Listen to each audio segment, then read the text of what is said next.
personally, you don't get much better than having an opportunity to be in conversation with Ricky Ross from Deacon Blue and Gary Lightbody from Snow Patrol. I mean, I've been a Deacon Blue fan since their first single came out, and to have Ricky in Fitzroy and do it the way we did it, which was he gave me a list of songs, he sang a song, I went over to the corner and choose what I wanted him to sing next, and then talk about it in between.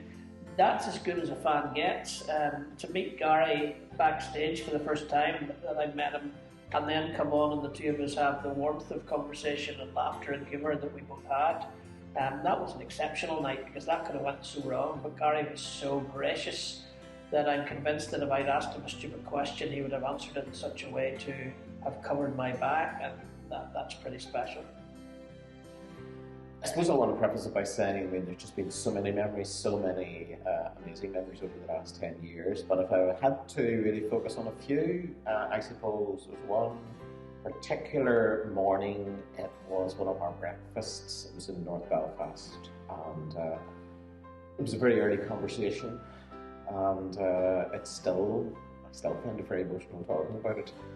It happened to be, I served in the parish at the time, and I met this particular individual whom I got to know in another context, and he said to me, he was one of the first people, and he said, years ago, whenever they were building this church, I was outside protesting about it being built, and here he was at the prayer breakfast for all of us. There was something very special about a night over in East Belfast with Father Greg Boyle and some of the ex-gang members who were with him. I think there were 3 with him there. And his inspirational talk and listening to the guys as well, I just found so moving. And Greg used the line, which for me is a hugely significant one. He talks about whenever, say, the likes of dealing with gang members and maybe people who have regularly made bad choices, he would talk about it's really important that you catch them doing something right. So I suppose the inspiration of Greg Boyle would be one of my favourite things.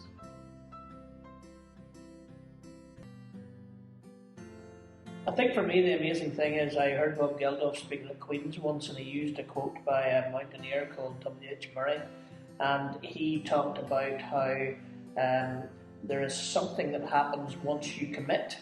He says if you don't commit to something, nothing happens, but once you commit, a whole range of things he called providence happen. Networks open up, resources appear, and I think Father Martin and my story, when we think back to the very first cup of coffee that started Four Corners, that has been 10 years of experience, right through actually to Pope Francis coming to the 10th anniversary.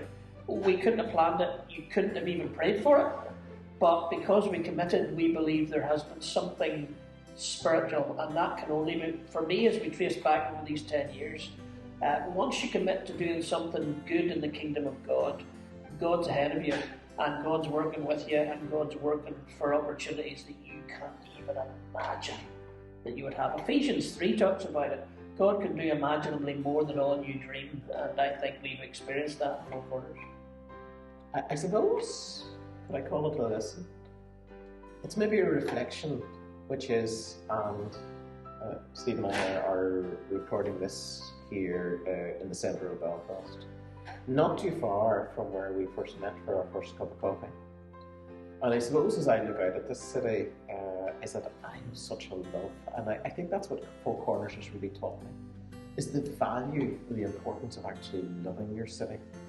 Because when you love your city, I think you're prepared to do all sorts of things, or let me speak individually, or personally rather, but I think I'm prepared to make all sorts of sacrifices because I love this wounded yet wonderful city of Belfast. That's interesting. But our communities, though. Well, absolutely. I mean, our communities, I mean, in terms, I suppose, just with some of the humour. And actually, I think our festivals work best, Steve, whenever we have really good humoured festival meetings. If you remember last year with being on Zoom, it just wasn't the same experience before. The humour's back in the room again, and just some of the actual interactions with some of our members of the committee. Yes, Stephen Compton has always said that we laugh one Friday a month for a year and end up with a festival. Yeah. And if you're in one of our Four Corners meetings, there is more laughter than it seems organised planning, and yet that humour has been at the core of the planning. I think some of the events that we have been less humorous because of the seriousness of what we do, but the humour across boundaries is another way to dilute the boundaries that might be traditionally there. I suppose there's a sense in which I think that our committee actually gets on very well together, and it's an essential item to it in some ways, really. If you imagine maybe some of these very formal committees, I don't think we would have had the same sense of, or the same achievement of what we had over the last 10 years. And I suppose looking at what has been produced over the 10 years in comparison to some of the committees, I would almost describe it's a miracle that we've managed to produce one festival, never mind 10.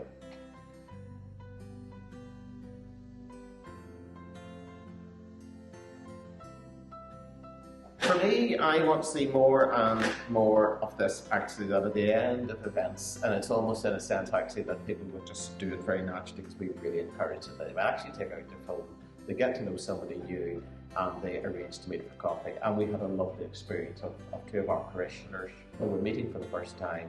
They met with us in a radio service, and the two of them afterwards arranged to meet, went out for coffee, and they had an amazing conversation together, the two of them.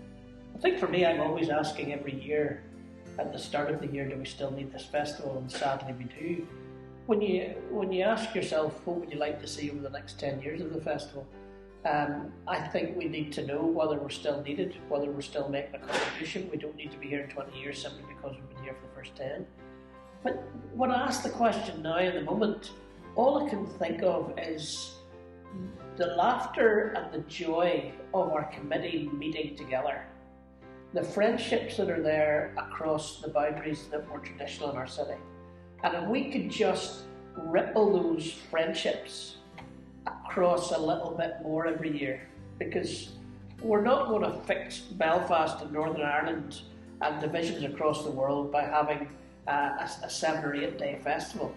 But bit by bit on a slow burn, if we could just have people having the depth of friendship that we have seeping out to others. Like Martin has already said, people coming to events and places they formerly protested against, or people meeting people that they formerly thought were enemies, and having the laugh that we have, but the deep respect that we have for each other, then that would be for me much more important than we get Bono or we get, some important other leader. I suppose you can't really beat Pope Francis, but for us, the real success or the real dream would be that our friendships ripple out to more friendships.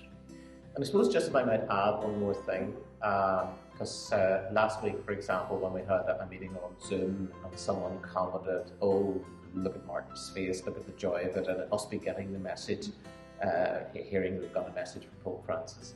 It actually, delighted to hear that, but it was more than that.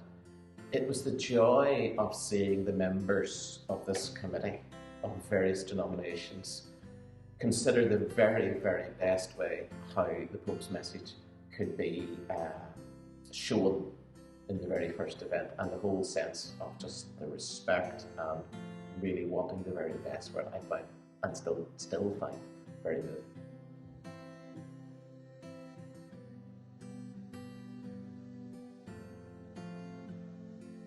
When we get pretty much near the end of the planning, I look across the week and think, right, what days am I taking off there? And this year, you look at the programme and you think, oh, I want to be at that, I'd like to be at that, and I'd like to be at that, and there's nothing really. I think though for me,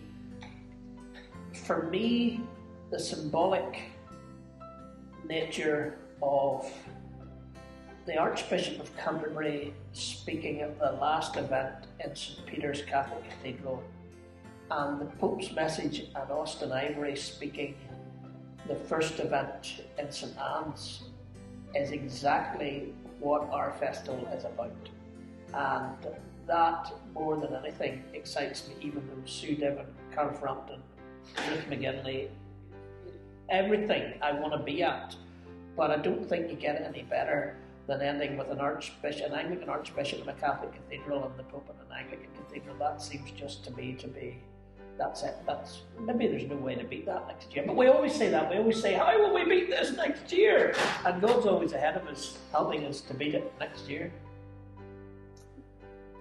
I'm really glad Steve has gone through really pretty much most nights there.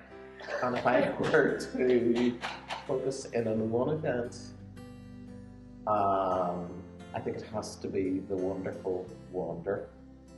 It's going to take place in part of the Fourth Meadow Greenway. It's the new urban greenway or walkway. It begins in Fernhill House, which is an amazing house, hugely significant to Loyalist history.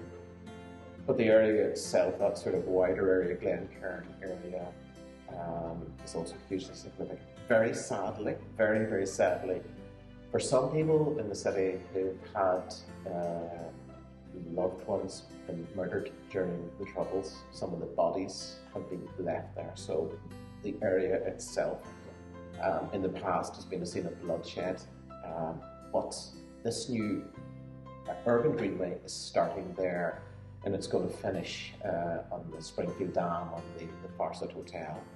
And the whole purpose of that walkway is to bring the North and the West together, so to bring it together. And it's the significance of that event. The two people who lead it are fabulous on it from our committee, Jim and David, through poetry, sharing of stories, a little bit of the history of the area. It's a sense in which it's almost a microcosm of what we're about. Well, for me, we started out by trying to get people to love the whole city, get out of their corner into another corner, that they might meet friends that they wouldn't normally meet. And secondly, that Jesus would be a contribution to peacemaking rather than the cause of the trouble.